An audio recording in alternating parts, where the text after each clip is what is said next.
Hello and welcome back to the channel. My name is Ethan, and today I'm just going to go over a recap of what I managed to do in the first week of July. Overall, I'm happy with how the week's gone. I've got the ball rolling, and obviously I would have wanted to do more study than I did. I'll get into how much exactly I did in a minute, but yeah, no massive complaints. I think a big thing I need to work on is the timing of my study. I have a tendency to wake up quite late as I work evenings, and I always intend to study a bit before work. The issue with this is if I sleep a bit late, feel a bit lazy, then I basically have no time to study. Then when it comes to after work, I think to myself, I'm a bit tired from work, my study won't be that efficient, I don't want to stay up late because then I won't wake up in the morning. But then inevitably I stay up late, watch YouTube or something, and then the cycle continues. So I definitely need to work on my time management and generally improve my sleeping patterns so to allow myself to actually study more. My takeaway from that is if I can study a decent amount on a very busy week, then hopefully going forward, if I sort out my time management, I can study a lot more. In total, I studied for 5 hours and 5 minutes.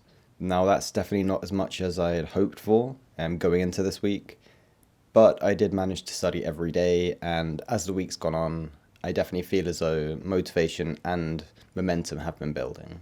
Ultimately, I want to study every day. I did do that, so I won't be too hard on myself.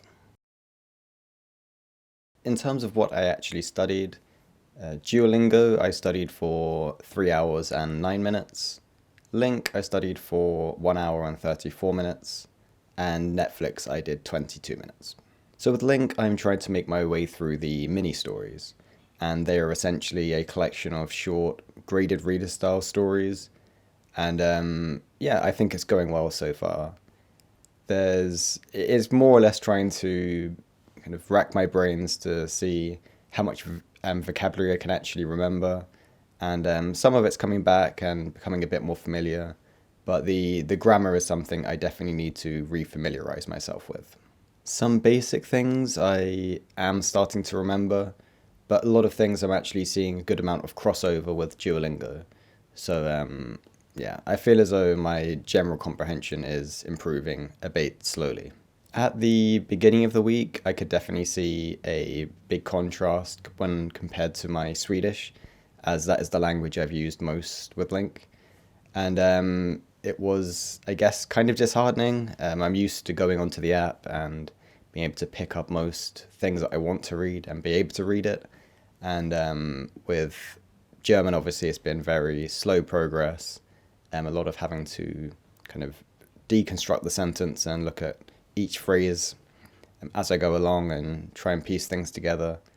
But as the week's gone on, it has become more comfortable, and my general comprehension and pattern recognition has improved.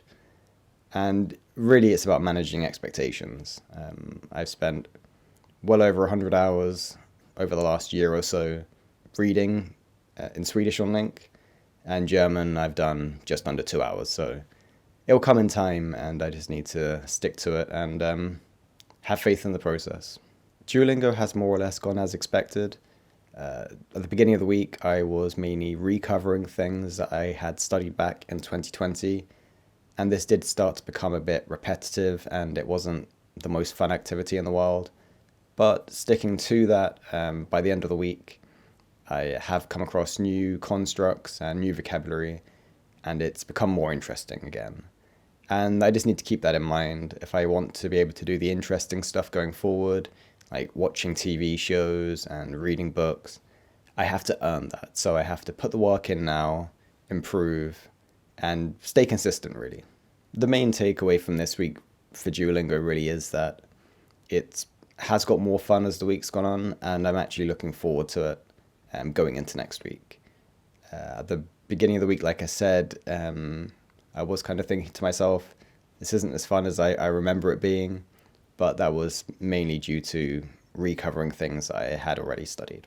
As for Netflix, I watched the first half of an episode of a German drama series, and Quite obviously, I didn't understand much of anything.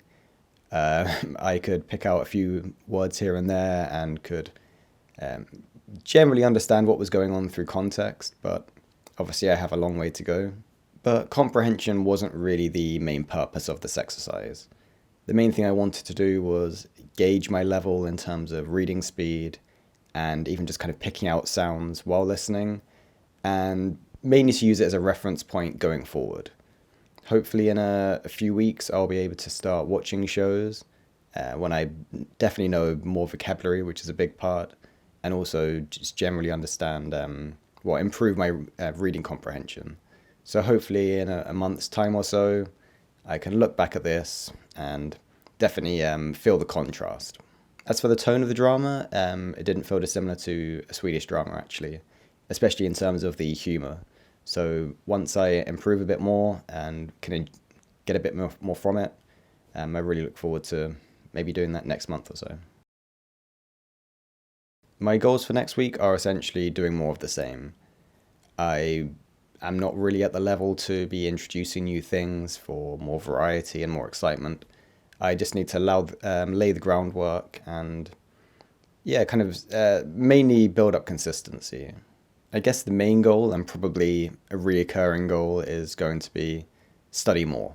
And as I said at the beginning of the video, I need to work on my sleeping pattern and work on my general time management. So if I can do that, it will be easier to study more, and I'll reap the benefits of doing so.